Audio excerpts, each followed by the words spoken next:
Evet dostlar, kanalıma tekrardan hoş geldiniz. Şu an hepimizin kafasında tek bir soru var. Uzi'ye ne oldu? En ne yapacak? Ve en önemlisi, Glitch bize yeni bölüm ne zaman vereceksin? Bakın 8. bölümün üzerinden bir yıldan fazla geçti. Koca bir yıl, dile kolay. İnternet ise tamamıyla koca bir teori çöplüğüne döndü. Herkes bir şeyler söyledi. Bitti diyenler de oldu. Tess aslında kötüydü diyenler de oldu. Uzi artık ana kötü diyenler bile oldu. Ama en fenası neydi biliyor musunuz? O son. Ya abi o nasıl bir sondu ya? Tam da diyorduk başladık. Dünyayı havaya uçurdular ve bitti. Pat diye ekran karardı. Bizi resmen bir boşluğun içine attılar. Bir yıl boyunca tık yok tabi. Glitch prodüksiyonu sırada ne yaptı? Tabii ki de hepimizin bildiği o acayip başarılı, rekorlar kıran ve bu kanalın yükselmesine sebebiyet veren The Amazing Digital Sources. Bu arada yanlış anlamayın, Digital Sources zaten bayılıyoruz. Pomni'nin dramı, Kane'in delilikleri hepsi harika. Ama biz kalbimizde bir köşesinde hep o karlı gezegeni, o tatlı serseri Eni ve gotik kraliçemiz Uzi'yi özledik. Acaba unuttular mı demeye başlamıştık ki ve özellikle de acaba Digital Sources o kadar patladı ki Mordor Drones'u rafa mı kaldırdılar diye düşünüyorduk ki ta ki bugüne kadar. Glitch sakin olun buradayız dercesine o yeni klibini patlatıverdi. Ve son zamanlarda en çok izlenen kliplerden bir tanesi olan ve tabii ki de hepimizin izlediği yeterince iyi olana kadar savaş klibiydi. Abi klibi ilk izlediğimde tüylerim diken diken oldu. Neden? Çünkü bu sadece bir klip değil, bunu zaten anlamak için böyle uber zekaya gerek yok. Bu bir fragman da değil ama böyle sanki bir yaşam belirtisi var gibiydi. Özellikle ben tabii bunu izledikten sonra hemen topluluk kısmına sordum ki herkes de benim gibi düşünüyormuş. Şimdi bu klibi masaya yatıralım. Bu klibin bize ne anlattığına bir bakalım ve teorileri konuşalım. İlk olarak bu klip özet klibi görünse de içten içe çok fazla duygu barındırmakta. Özellikle E'nin bakış açısından olayları görüyoruz. Uzi ile olan ilişkisi, V'nin kaybı, o karmaşa, klip E'nin iç dünyasını, o iyi bir katil drone'u olması çabasından Uzi'yi koruma çabasına evrilişini resmen yüzümüze çarpmakta. Ama asıl detaylar gizli. Bazı fanlar klipteki bazı sahnelerin 8. bölümde görmediğimiz ara sahneler veya alternatif açılar olabileceğini iddia ediyor. Özellikle de Uzi'nin mutlak çözücü gücünü kullandığı o anlardaki o çılgınlığı, bu bize sanki böyle 2. sezonda Uzi'nin ne kadar tehlikeli bir boyuta geçtiğini gösteren bir ön hazırlık gibi. Tabi bu konudaki senin fikir ve düşünceleri neler diyerekten aslında şöyle bir ayrıntı da vereyim. Bu normalde Mordor Drones'un 4. bölümü olan zombi bölümüne göndermedir.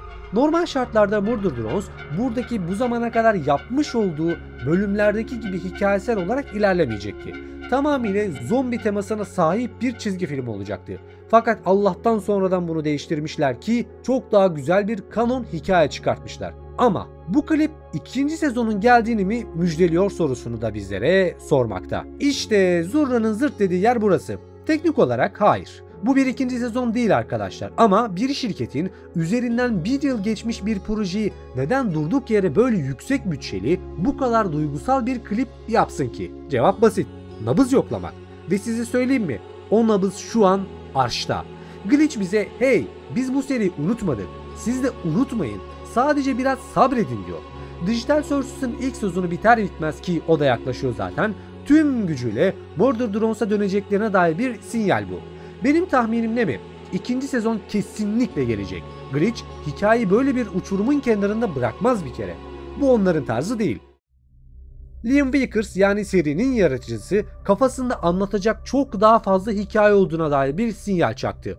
O dünyanın yok oluşu, C'nin asıl planı, Nori'nin yani Uzi'nin annesinin geçmişi, bunlar havada bir kere kalamaz.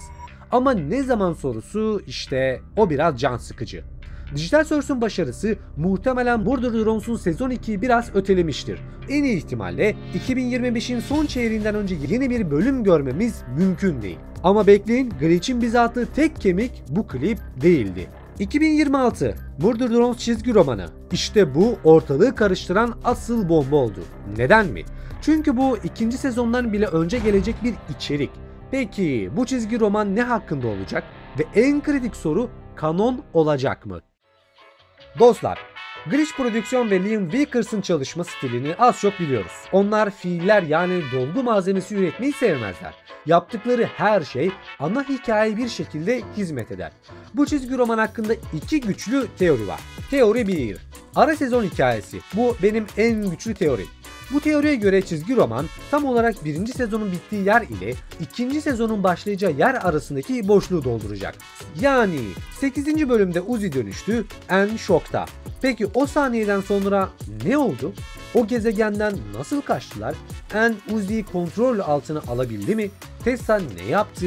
İkinci sezon başladığında muhtemelen bir zaman atlaması göreceğiz. İşte o atlanan zamanı bu çizgi roman anlatacak. Bu olursa evet %100 kanon olur.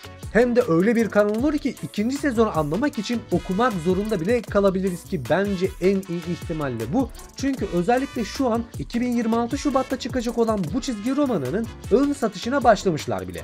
Gelelim teori 2'ye. Geçmiş hikayeleri ve özellikle V'nin hikayesi. Bu teoride ise bu çizgi romanının ana hikayeden bağımsız karakterlerin geçmişini anlatan bir antoloji olacağı yönünde. Mesela V'nin geçmişi, Anne ve V'nin Sin ile olan anıları, Uzi'nin annesi Nori'nin başkaldırısı. Bu çok daha mantıklı. Özellikle V'nin birinci sezondaki fedakarlığından sonra onun hikayesini daha derinlemesine öğrenmek istemez miyiz? Bu senaryoda kanon olur mu? Evet olur ama Star Wars'un çizgi romanları gibi ana filmleri etkilemese de evrene ait bilgiler verir. Benim oyum ne mi? Bence Glitch teori 1'i yapacak. Neden mi? Çünkü 2026'ya kadar ikinci sezonu bekleyecek olan biz izleyiciler hikayeden kopartmamak için bize bir köprü inşa etmek zorundalar. O köprü de bu çizgi roman olacak. Yani toparlayalım. İkinci sezon kesin geliyor ama hemen değil. Yeni klip bir unutmadık mesajıydı.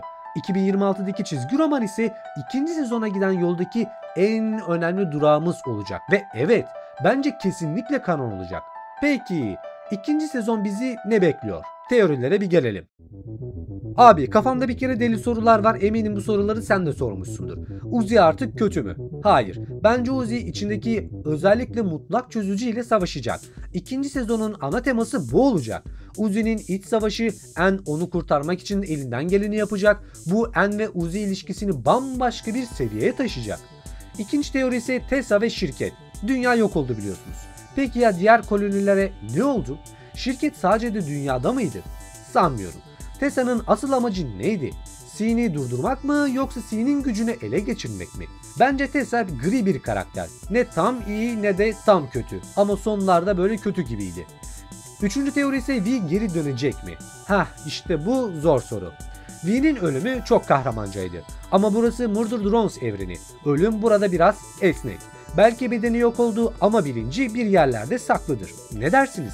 Bence bir flashback olarak kesin döner ama dirilir mi emin değilim. Dördüncü teori ise Sin'in asıl planı.